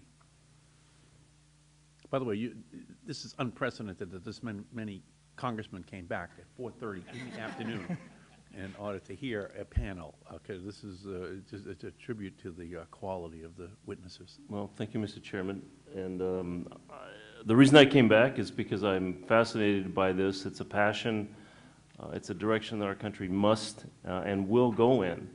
And when I see people that are approaching me saying that we need to drill for more oil, I tell them within 10 years, most of our new cars will be plug-in hybrids or all-electric vehicles, and the whole gas price issue will have subsided as a national issue. But we need to move forward, and I hope I haven't, I'm not going to be asking questions that have already been asked, but I see wind power as having been in the industry for years as a tremendous resource. I see solar as a tremendous resource, and I see conservation, and I think the chairman agrees with me on this, as probably the greatest single resource that we have. Do you, I'm not sure who to direct this question to, but do you see electric vehicles and plug-in hybrids as a major player in our country within the next few years? And if so, how soon do you think that's going to be an economic prospect? And what would it look like? That sounds like my question. Would yield briefly. Dr. Frank is the father of the modern plug-in hybrid. Okay. Yeah, I personally think that the plug-in hybrid and not pure electric cars. I think pure electric cars have a long ways to go.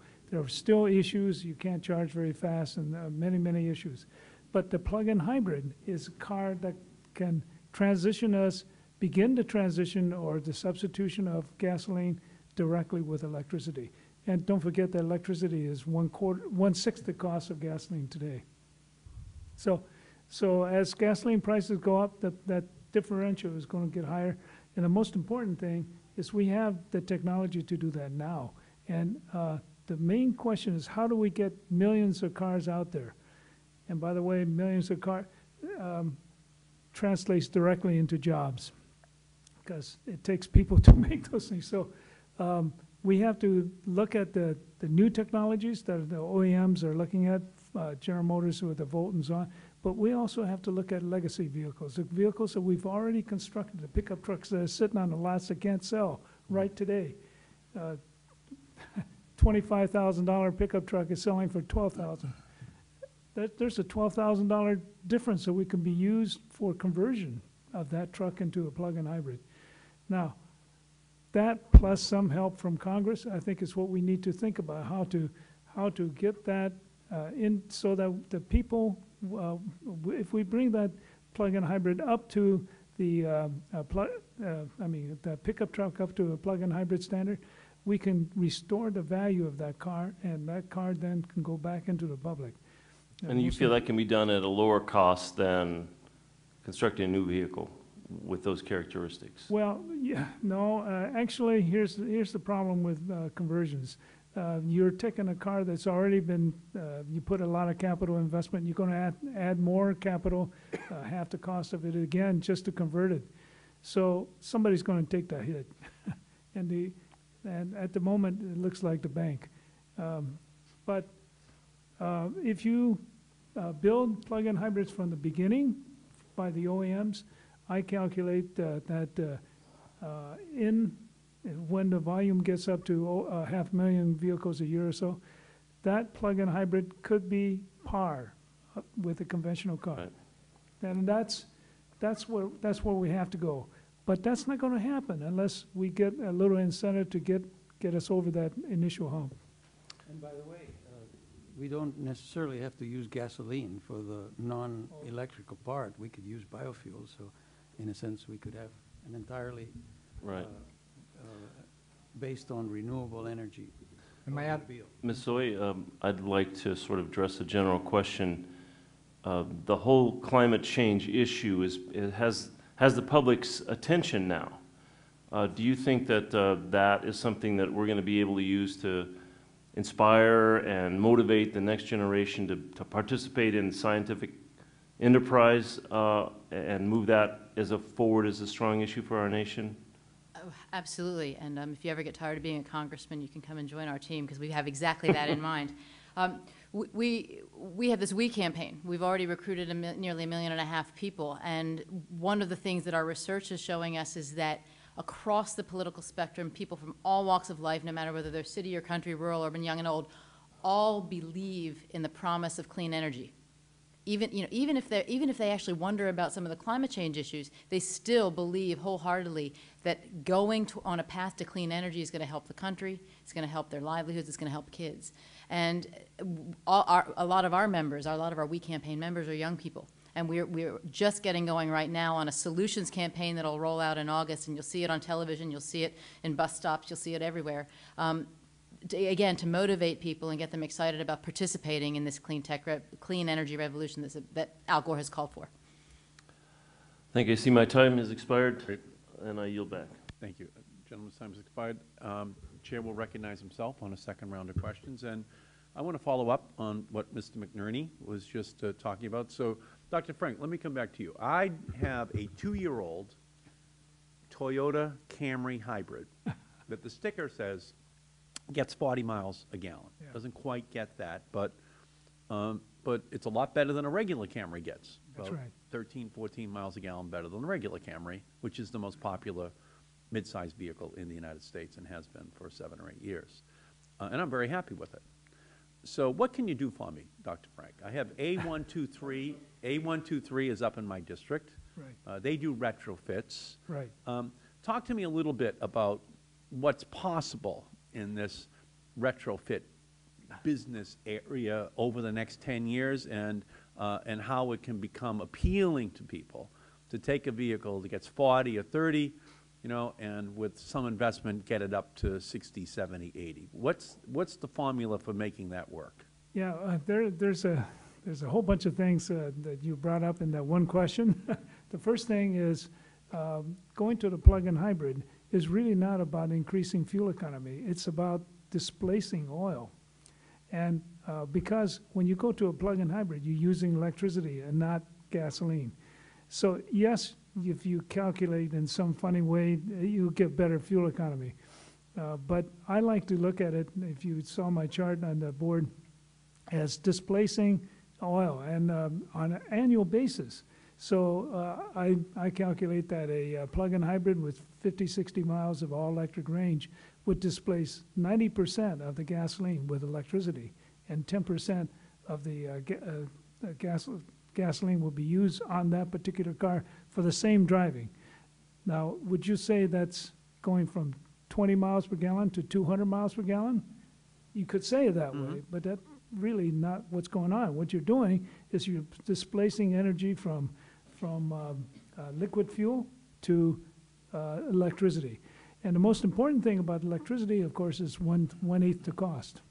Well, the only reason I use that term is that it makes it accessible to people. So when they invented the automobile, they called it a horseless carriage, so because that's all people knew, all right? And they called it horsepower, whatever that meant, right? But it was just to kind of get people who are already using one set of terms to get into the new technology. And the same thing is true when we go to wireless phones. Why do you need, it has nothing to do with wires. Why are you even putting wire in there? But because people are used to making phone calls on wires. So that's the only reason I'm using the analogy, the analysis that I'm using. So, so is it something? Well, let's just take us out 10 years then, Doctor. And I'd like each of you, maybe even thinking, especially you, Ms. Zoe. We sell 15, 17 million vehicles in the United States every year. That's right. Well, let's go out 10 years. Let's keep the price of a gallon of gasoline at $4 a gallon. Yeah, let's have this revolution coming in from Nissan, from, you know, the Chinese and others, and the innovation that's going to be spurred by us having raised the fuel economy standards from 25 to 35 miles per gallon. What does our fleet look like 10 years from now? I'd like you, Dr. Frank, and you, Ms. Zoe, to answer that question. What do you think is going to happen? Well, my feeling on this is people are going to look at how much it costs them to go a mile, every mile, and at the current time, cars cost 15 cents a mile, roughly, at $4 a gallon. And with electricity, using electricity from the grid, the current grid, it's about 2 cents a mile. And if you go to solar, it comes down even further. So that's, I think, ultimately what people are going to do. They're going to look at how much it costs them to go a given distance and do their job. And that difference between 2 cents and that's really cost of living and lifestyle. So you think it's going to be dramatic in 10 years? I think so. I think it's going to, people are going to migrate towards something like the plug-in hybrid, and GM Volt is going to demonstrate that for us. So when people realize. But even there, General Motors is still fighting increases in the fuel economy center. So even as they're saying they're going to introduce the Volt in 2010, they're saying, but don't get too excited about what will be there by 2016. So don't try to increase from, you know, 31 miles per gallon, which will be the standard by 2016. I've seen this happen at GM. You saw what happened to the electric car. You know, are they real? Are they really sincere about it? What do you think, Doctor? Well, I think this time they are real. And the reason is they look around the world and they see a peak in the production of oil. And actually, that's why it doesn't make sense to drill, because we can't drill our way out. And Ms. Zoe? I too think it'll look dramatically different. I think the question of how different will be a function of how much we enable it to happen quickly. One of my daydreams is to have an energy core that actually, I've been in the energy business for a long time, but that goes up and down streets and neighborhoods and town centers and finally does those energy efficiency retrofits that we've been talking about for a long time, and I know you have been talking about them. And they're really simple things. They create jobs, but it's the stuff like insulation and thermostats and all that. But as we were talking on the break, we could also provide the infrastructure so that people could plug in their cars, their existing cars, and do the retrofits if we wanted the plug-in hybrid thing to happen faster. So as we're going street by street, we do the car infrastructure retrofit at the same time so people can plug in. But this is a great panel. Were there any partnerships that were created during that break, by any chance? Yeah, I hope so. Dr. Yurick? Yeah, may I just add a comment to your point in the last gentleman's question, too, on these hybrid cars?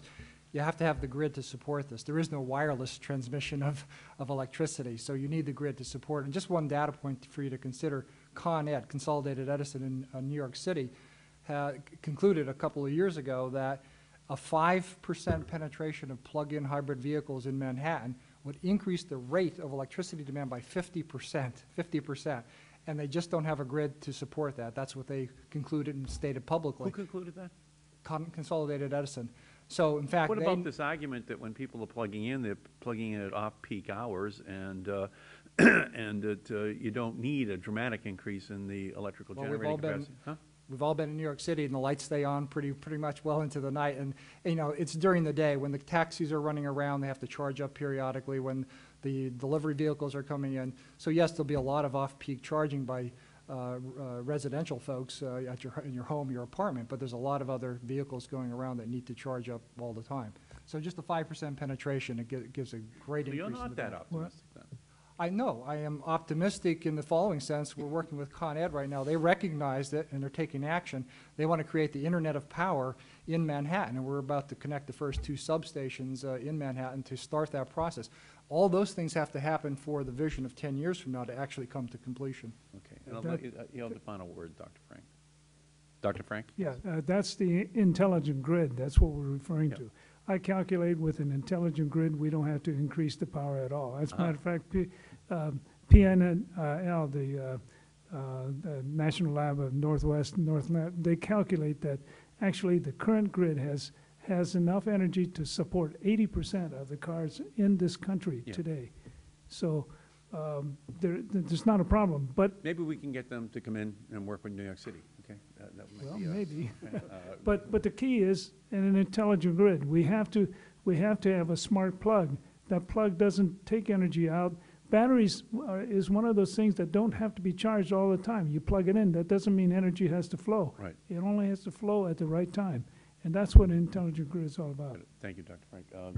Gentlelady from South Dakota, Ms. Herseth-Sandler. Well, I just have a couple of quick follow-up questions, but I do think it's interesting, Mr. Chairman, given this panel, if we've identified an area of disagreement, I think we just maybe found it. And to get at the heart of some of these questions, we need to agree on the basic set of facts. So I think it's something that we should continue to work on to see just what the existing grid can take on and what types of investments for other transmission that we had pursued in other lines of questioning earlier, whether they're in more populated parts of the country like New York City or some of what we hope to achieve in less populated parts of the country like South Dakota. Ms. Zoe, your testimony mentions advances in thermal storage technologies. Have we seen similar advancements in wind energy storage capacity, and should Congress be doing more there to support research and development of renewable energy storage systems? Because that's always the knock on wind, is it's intermittent. And I think I've met with some folks that think the technology could be there if they had some resources to really advance the research for storage of wind energy. Could you comment on that? No, I think you're right. I think that that across the board, what we want to do with the intermittent style renewables, solar and wind, is make sure that the investments, that the research in storage technologies continues, and a signal from Congress and help from Washington would certainly be good. I mean, the technologies that solar thermal are using are not rocket science technologies. Molten salt has been around for a long time. Flywheels have been around for a long time. It just costs more money, but they're not breakthrough things. I presume that wind, my colleagues here might be able to better comment on this. Wind can similarly do those things, but that can get even better. Just as the photovoltaic cells themselves have continued to improve with more deployment across Germany, et cetera, the storage technologies need to do the same. Dr. Yurick, your testimony also described your work with superconductor technology to double the output of wind turbines. Could existing wind turbines be retrofitted then with this if your plan sort of goes forward?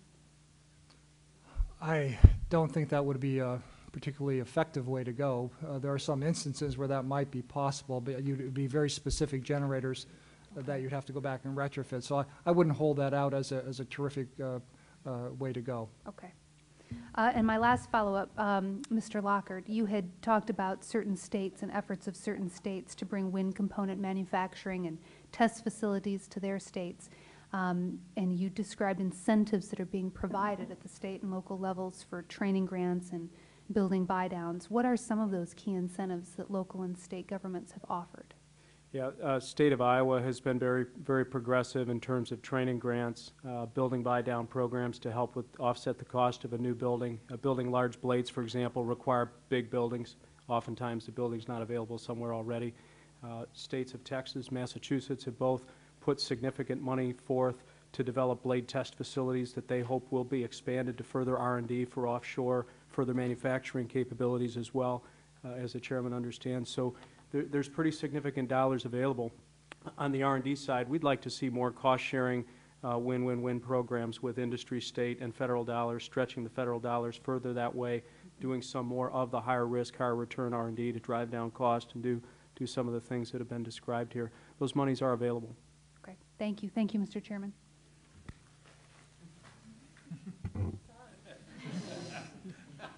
It's a rare moment when a congressperson yields back time, so I apologize to you. Gentleman from the state of Washington, Mr. Inslee. Thank you. The more that I look at this, the more the grid becomes central to our ability to electrify the transportation system and really maximize our opportunities. And when you look at metaphors on how to do this, you look at the federal highway system. People have suggested that look what we did with, the first Senator Gore on the federal highway system. Federal government went out and built it, right? Used tax revenues and just built it.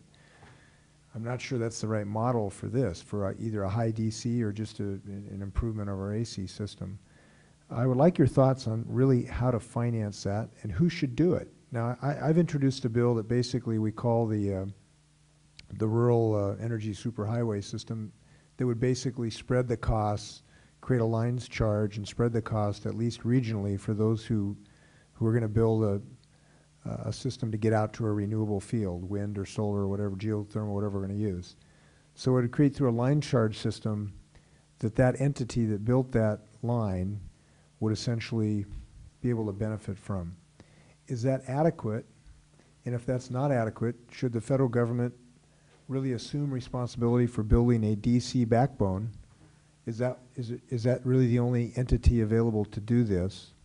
What's the best mechanism moving forward? I'll start with Mr. Lockard, maybe, if I can.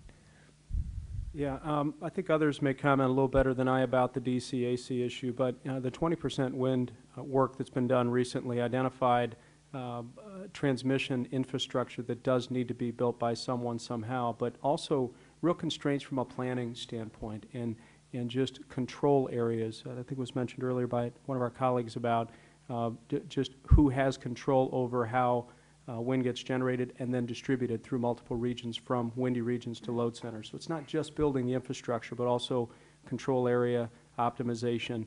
The 20% report showed that 300,000 megawatts can be built. Transmission's one of the biggest constraints, something like $60 billion. Estimates may be more like $80 billion of transmission to be built. 300,000 megawatts of wind? Of wind. Okay, good. By 2030. That transmission is going to be probably the single biggest constraint. There are other issues to getting there, but getting the wind to where load centers are effectively, it needs to be done. I'm not sure that the federal role needs to be to pay for all of that.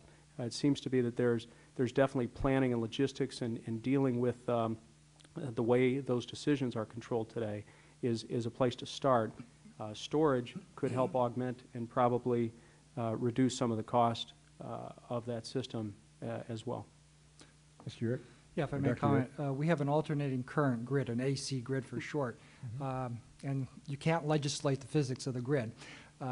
So the reason the FERC, Federal Energy Regulatory Commission, does not allow somebody to just come in and plop a new AC transmission cable or overhead lines anywhere is because it would disturb the grid for large regions around it. You can do that with DC. You can plug a direct current cable in there, and it won't disturb power flows over long distances. to put an ad in here, I guess, with superconductor cables, even with AC, you can allow that to happen. You can put it in.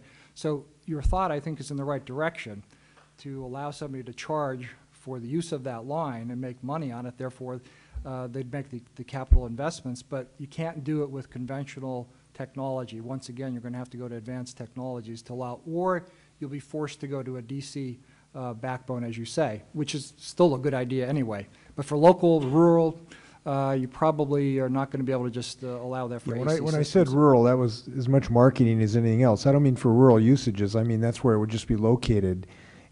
So let me ask you, Dr. Urich, do we need a DC backbone system in the United States? Is that investment justified? And if so, who's going to provide the capital? Well, I think ultimately we need, if we're going to get to 300 gigawatts of wind-generated electricity in 2030, which seems quite feasible, it's possible, you're going to have that backbone to support it. So you're going to have these parallel paths of putting in new sources of zero-emission wind or electricity generation along with the backbone. So, you know, South Dakota is not, you know, right next door to, let's say, Chicago or New York City for sure. So you're going to have a backbone to support that long-distance transmission of power. And what is the best funding mechanism? Is it a federal government? Is it a coalition of utilities? Is it private enterprise supported by loan guarantees? Is it just private enterprise? What's the best mechanism to accomplish this?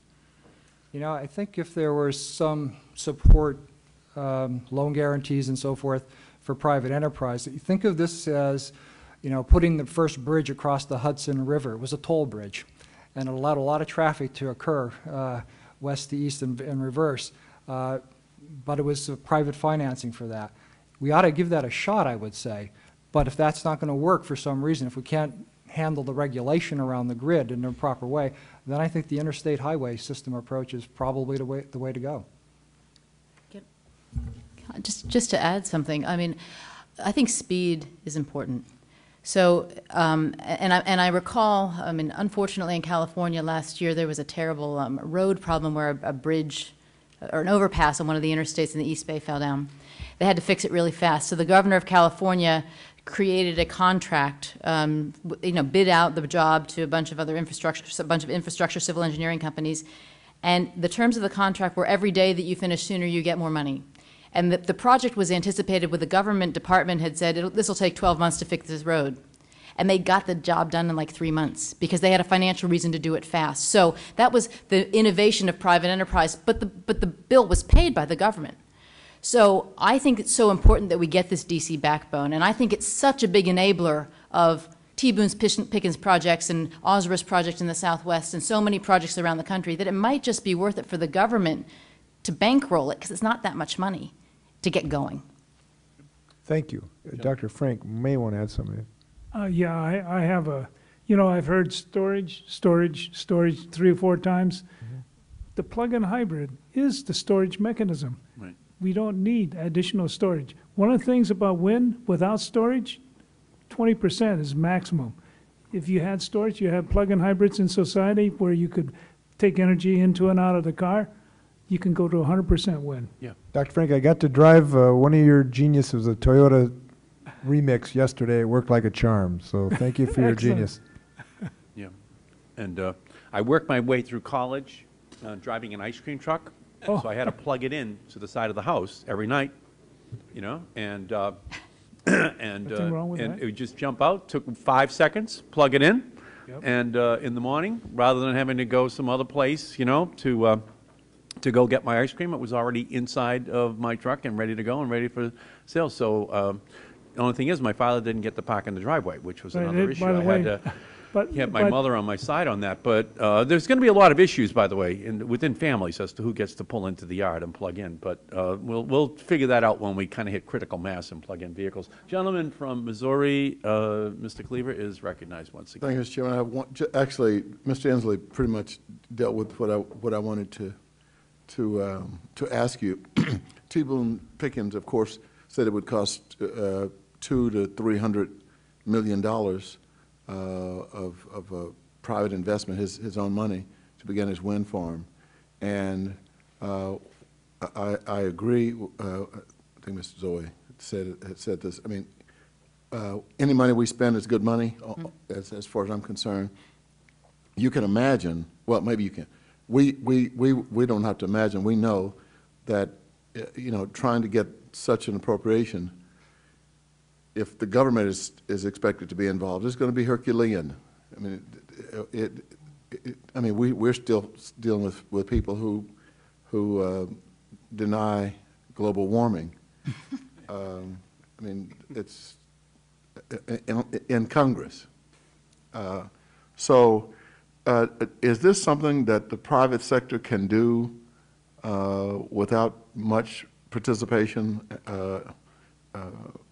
from the federal government? They can do it if the rules create a reason for them to do it. The capital is available. If you all say that a utility is not able to operate unless they access a DC line, I mean, you'll have to create some policy settings that mean that the private sector can come in. But the engineers are sitting there waiting. I mean, they're ready to roll. They're ready to dig. They're ready to run the wires. But unless you guys create a policy framework to do this, it may happen organically, but it might take a long time, longer than we have. So policy may be more important right now than money. Okay. I also would like to add, in the case of biofuels, in order to level the playing field, we need to do away with subsidies and tariffs that distort the marketplace. There are plenty of opportunities to produce biofuels that are competitive if we level the playing field.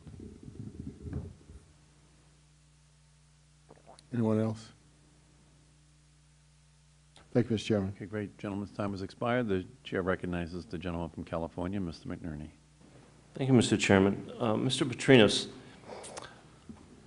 I see biofuels as a terrific opportunity for my particular district, which is Central Valley, east of the San Francisco Bay Area.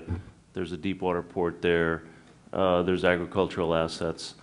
One of the questions I have is how much raw biological material is there available in the country that we could use to make biofuels? I mean, how many barrels equivalent of oil could we produce a year without impacting our food supply? Just considering the growth potential, the green potential, how much can we plant, how much can we water? You know, the realistic amount of oil equivalent that could be produced using bio feedstocks.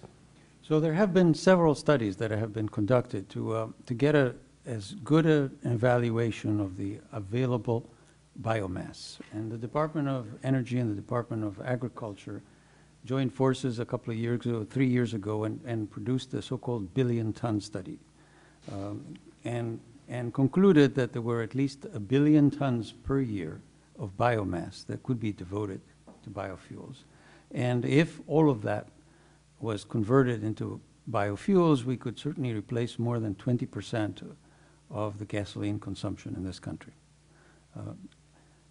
There have been other studies that question the level and whether it's 1 billion or whether it's 800 million. I think there is an adequate amount to make a significant dent in gasoline consumption. Moreover, as I presented in my testimony, we are very optimistic, certainly in the company that I represent, that ultimately we can use carbon dioxide, which is what we need to, what we're talking about burying in the subsurface, in the underground. We can use that as the feedstock, and in many ways replace fossil fuels convert fossil fuels into renewable fuels. Because you could burn coal and the CO2 that's produced, rather than releasing it to the atmosphere or burying it underground, you can then convert it back into another fuel, whether it's methane or potentially other ones. So you have a pathway in mind to do that? We have several pathways in mind, and we are working very aggressively, because clearly if this is successful, and we are optimistic that it will be the real game changer. So you're talking about genetically modifying existing materials,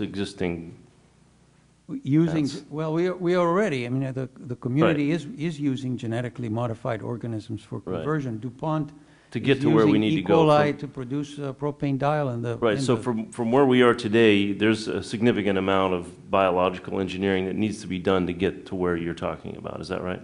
We are optimistic that we will demonstrate this technology within 2 years and put it onto large-scale production within 5. So there are still some hurdles we have to jump, but they are within the range of our guns.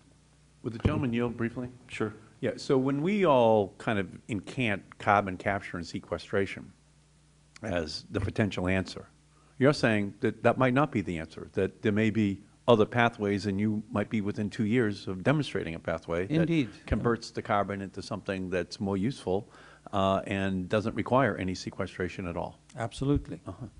So is there, I don't know how to put this in a politically correct way, is there going to be an outcry from people that are concerned about the genetic modifications? It's a reasonable question, and we have dealt with this from the very beginning. Whenever we started developing this technology many years ago, when the Human Genome Project essentially converted biology. So we've had scholars and community leaders and the public very involved in the deliberations in order to make sure we put in place the safeguards that will render this technology safe. Okay.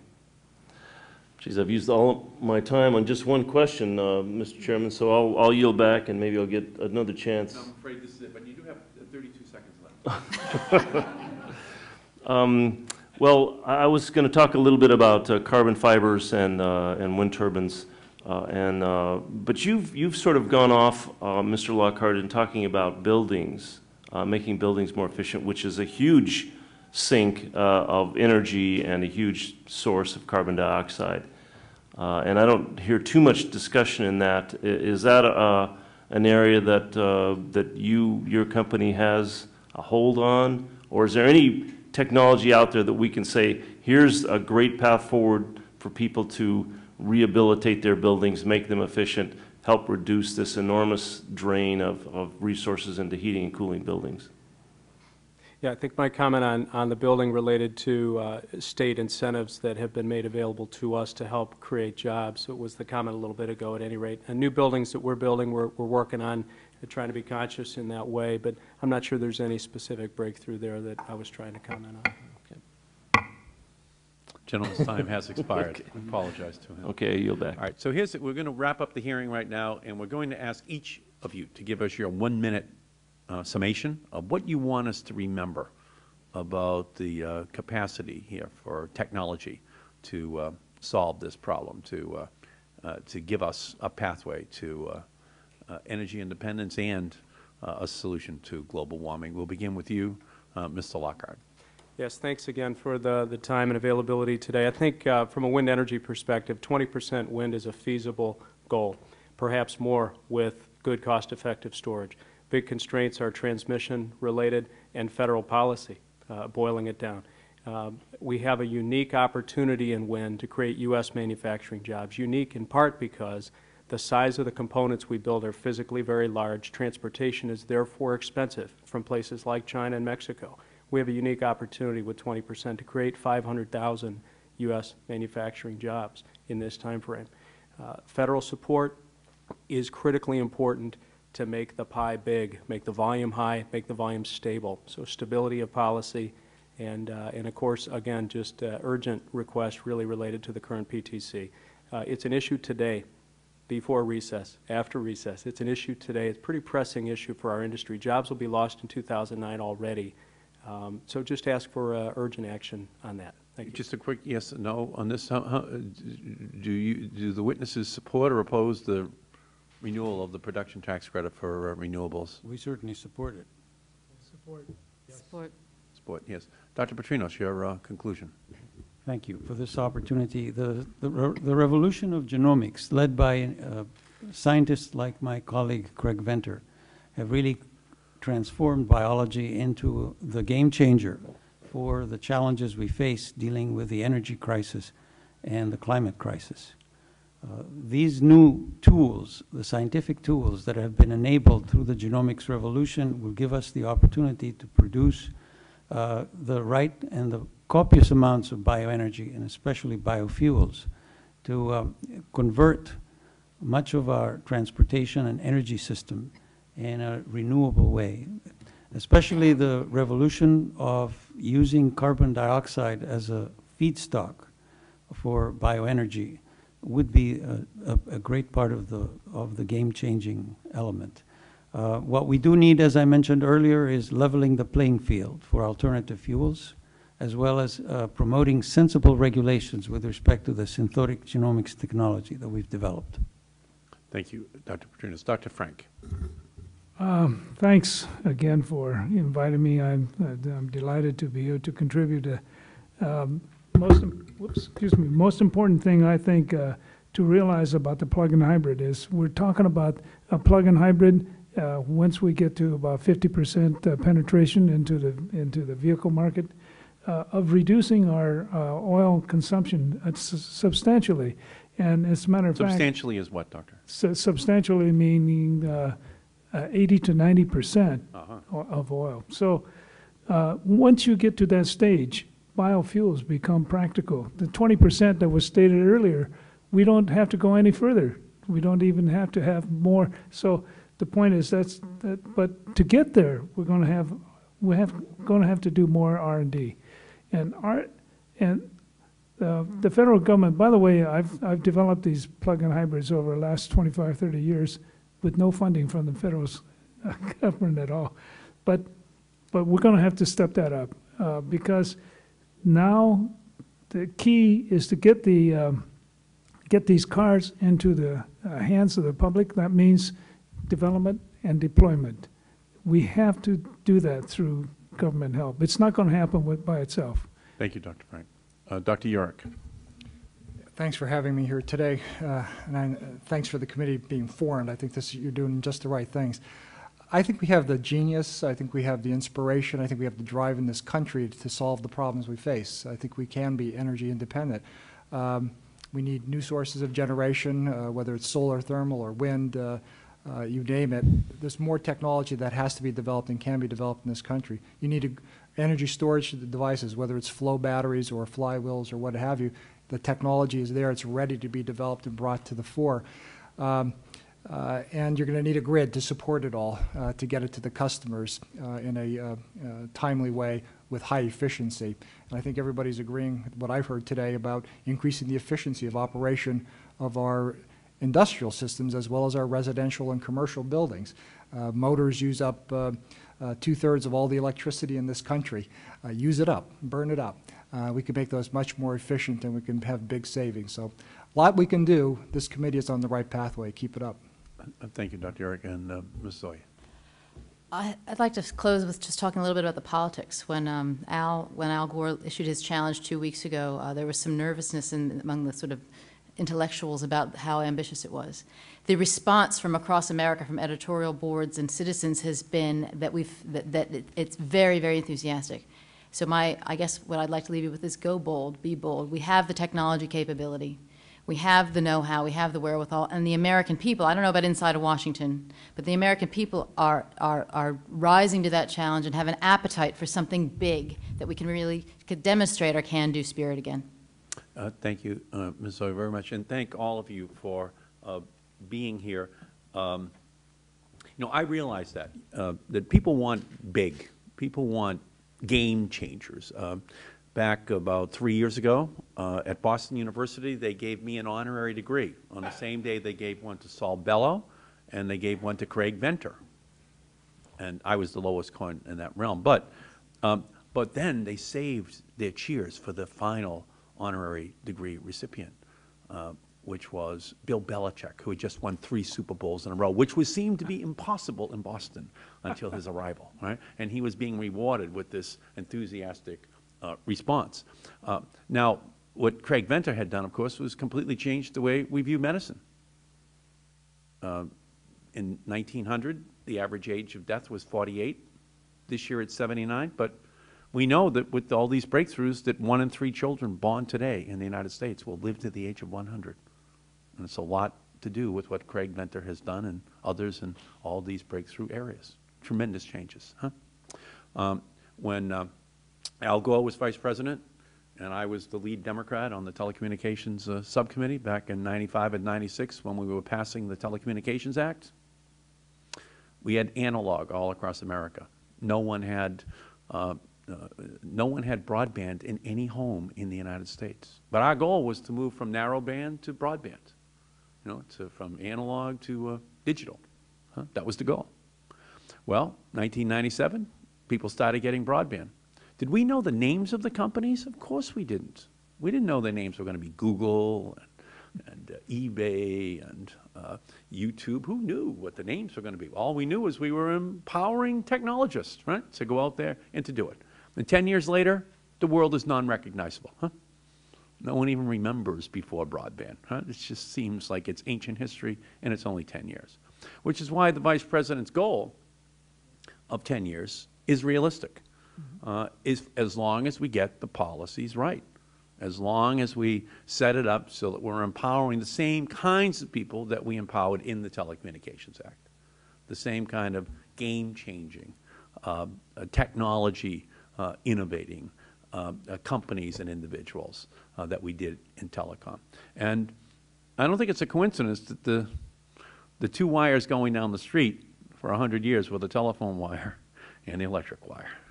Right? And a lot of people call this stuff low-hanging fruit, but it's heavily guarded low-hanging fruit. These utilities shoot with real bullets when they're fighting against innovation. Right? And so if we want to change the paradigm, it's going to be a tough battle. They're powerful, they're entrenched, but the tides of history have turned against them. And so now, hopefully, next year, we will put on the books a mandatory cap-and-trade system.